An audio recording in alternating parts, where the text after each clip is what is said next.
जय हिंद फ्रेंड्स, आप सभी का स्वागत है आपके अपने यूट्यूब चैनल सरकारी एग्ज़ाम फाइटर में। दोस्तों, अगर आपका भी एसएससी एमटीएस का एग्ज़ाम है तो ये वीडियो आप लोग के लिए बहुत ही ज़्यादा इंपॉर्टेंट रहेगी। इस वीडियो में हम लोग एसएससी के कुछ प्रीवियस ईयर क्वेश्चन को देखेंगे और याद करेंगे, जिससे कि आपके एग्ज़ाम में क्वेश्चन बन सकते हैं। क्वेश्चन कई बार रिपीट भी हो जाते हैं, तो चलिए शुरुआत करते हैं आज के इस वीडियो की। देखिए, आज का पहला ही क्वेश्चन बहुत ही ज़्यादा महत्वपूर्ण क्वेश्चन है और आजकल एसएससी ऐसे क्वेश्चन ज़्यादा पूछता है। बोला गया है क्वेश्चन में, कलामंडलम कल्याणी कुट्टी अम्मा किस शास्त्रीय नृत्य से संबंधित हैं। तो बहुत ही ज़्यादा महत्वपूर्ण क्वेश्चन है। राइट आंसर आपका मोहिनी अट्टम हो जाएगा। अब मोहिनी अट्टम कहाँ पे किया जाता है, किस राज्य में किया जाता है? तो केरला में। कहाँ पर? केरल में मोहिनी अट्टम किया जाता है। केरल में मोहिनी अट्टम किया जाता है। उड़ीसी डांस कहाँ पे किया जाता है? तो उड़ीसा राज्य से उड़ीसी डांस हो जाएगा। कुचिपुड़ी इंपॉर्टेंट है, कुचिपुड़ी किया जाता है आंध्र प्रदेश में। कहाँ पर? आंध्र प्रदेश। ठीक है, कुचिपुड़ी आंध्र प्रदेश में। मणिपुर, जैसा कि नाम है मणिपुरी डांस, तो मणिपुर में ही किया जाएगा। ठीक है, तो इस सभी चीज़ों को आप लोग ध्यान रखिएगा। एक और बचा है जिसमें भरतनाट्यम बचा है, तो भरतनाट्यम किया जाता है तमिलनाडु राज्य में, उसको आप लोग ध्यान रखेंगे।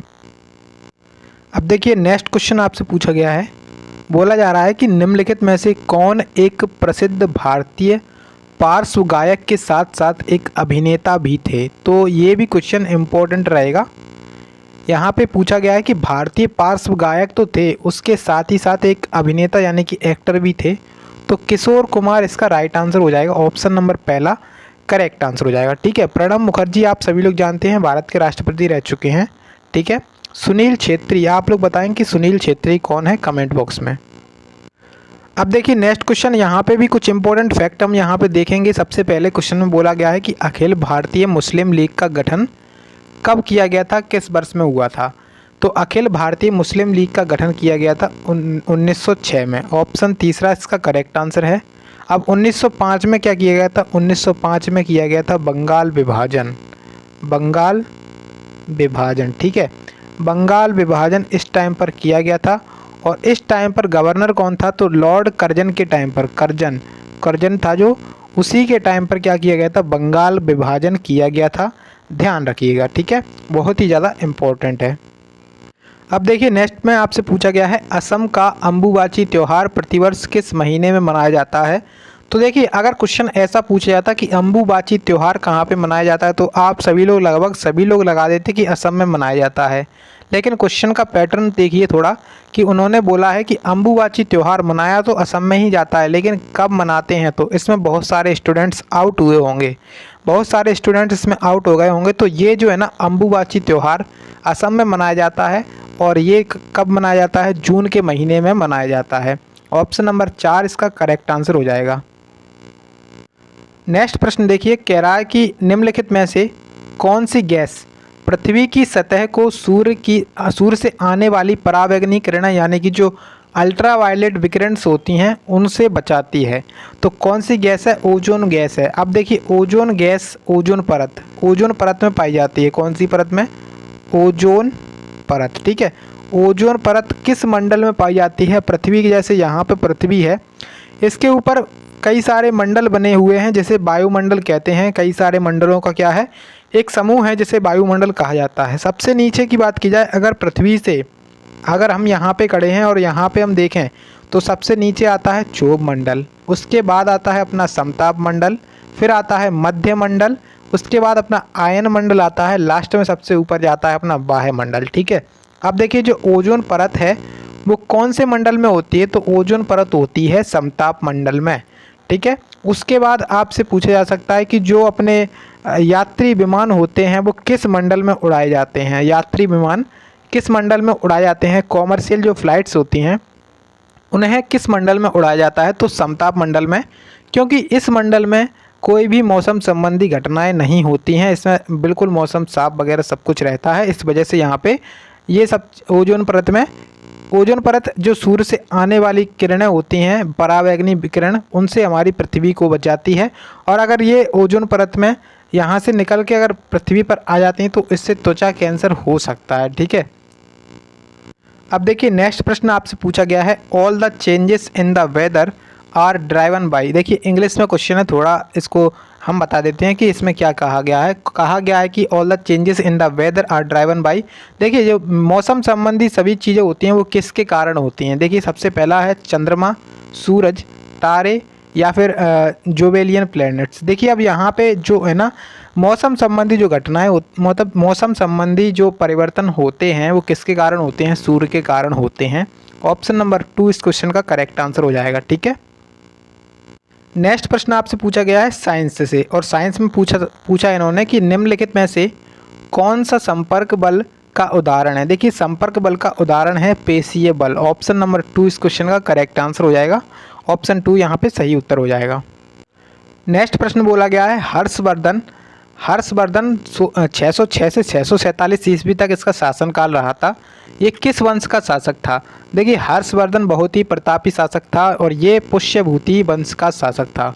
पुष्यभूति वंश या फिर वर्धन वंश इसे कहा जाता है। वर्धन वंश तो आप लोग जानते हैं कि इसके नाम में वर्धन लगा है, तो ये वर्धन वंश का हो गया।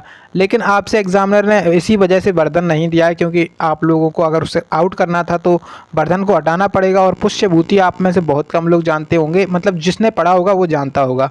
तो यहाँ पे इसका आंसर हो जाएगा पुष्यभूति वंश। ऑप्शन 4 इसका करेक्ट आंसर है। ठीक है, अब देखिए नेक्स्ट प्रश्न आपसे पूछा गया है बैगनी क्रांति यानी कि पर्पल रिवॉल्यूशन जिसे जम्मू और कश्मीर में शुरू किया गया था, उसको किसके रूप में जाना जाता है।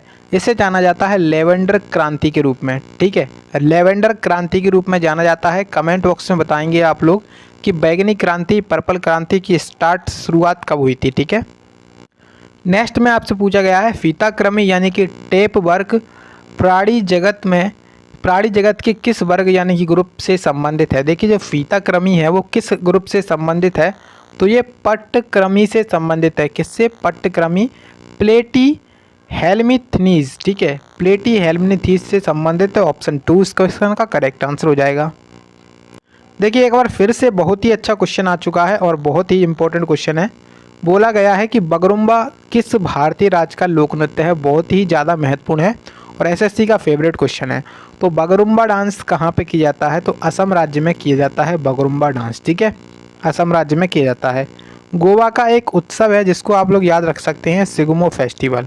सिग्मो फेस्टिवल ये एसएससी ने पूछा है और आपसे आगे पूछ सकता है। तो सिग्मो फेस्टिवल कहाँ पे किया जाता है, गोवा में किया जाता है। असम में एक अम्बुबाची मेला लगता है, अम्बुबाची मेला। ठीक है, अम्बुबाची मेला। असम के राष्ट्रीय उद्यान कौन कौन से हैं, तो काजीरंगा राष्ट्रीय उद्यान असम में है जो कि एक सींग वाले गेंडे के लिए फेमस है, उसको आप लोग ध्यान रखेंगे। ठीक है, अब देखिए नेक्स्ट प्रश्न आपसे पूछा गया है दंती दुर्ग भारत के किस राजवंश से संबंधित है।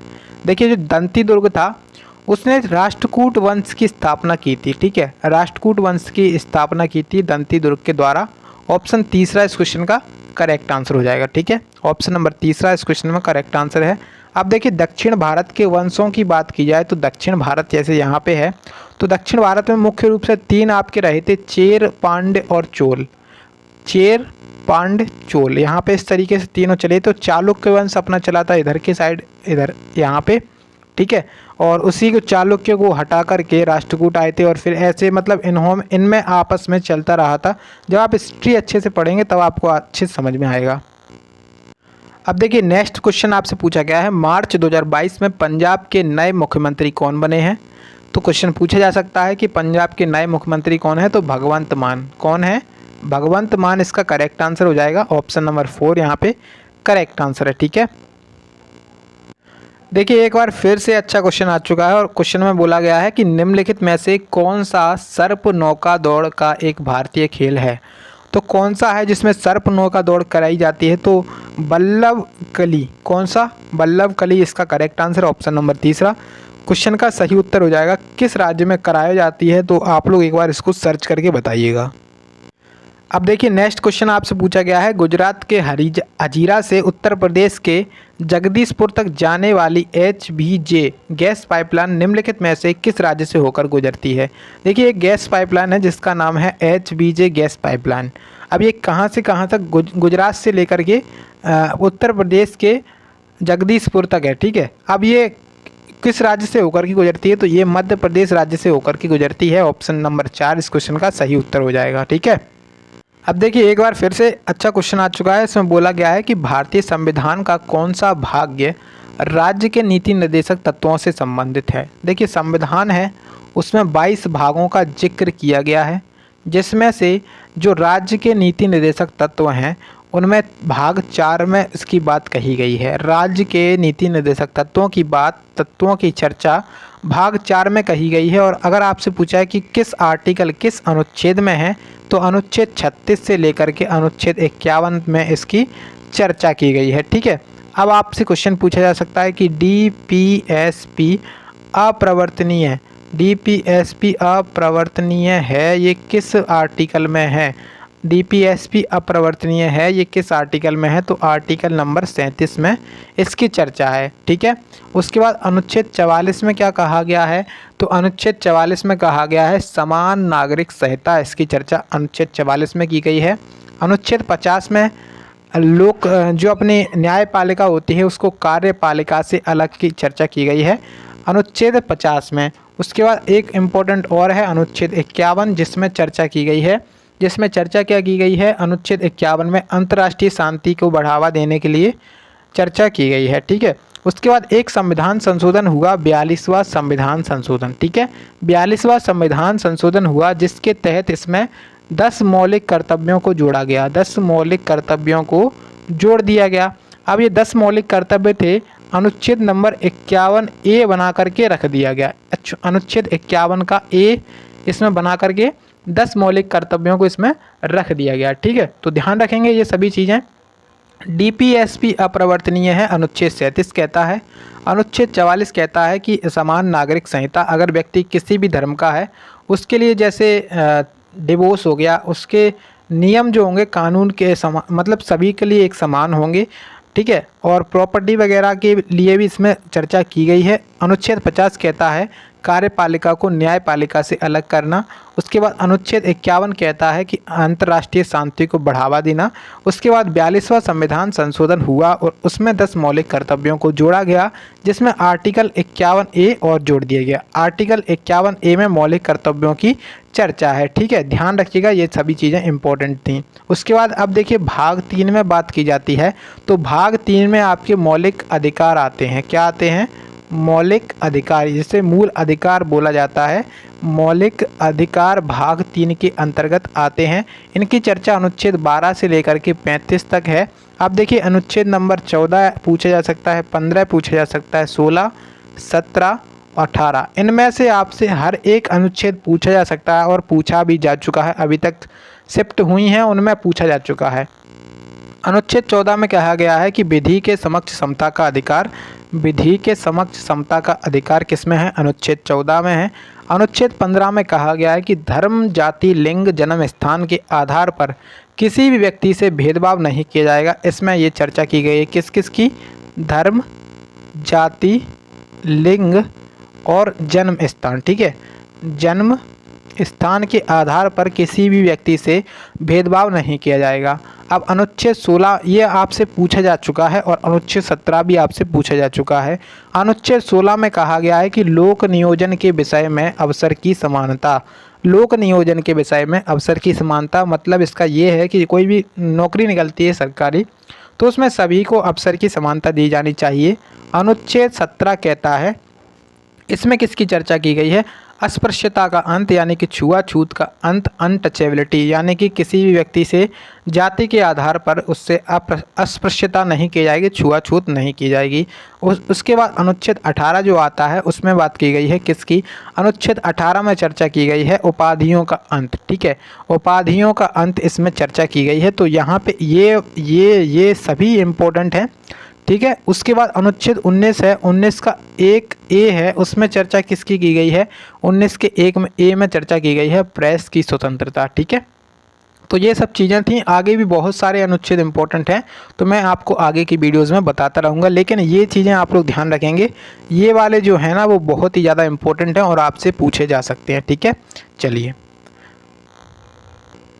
अब देखिए नेक्स्ट क्वेश्चन आपसे पूछा गया है, बोला गया है कि द ग्रेट इंडियन नोवेल पुस्तक प्रसिद्ध राजनीतिक द्वारा लिखी गई है। देखिए ये पुस्तक बहुत इंपॉर्टेंट थी और इसका नाम क्या है? इसका नाम है द ग्रेट इंडियन नोवेल।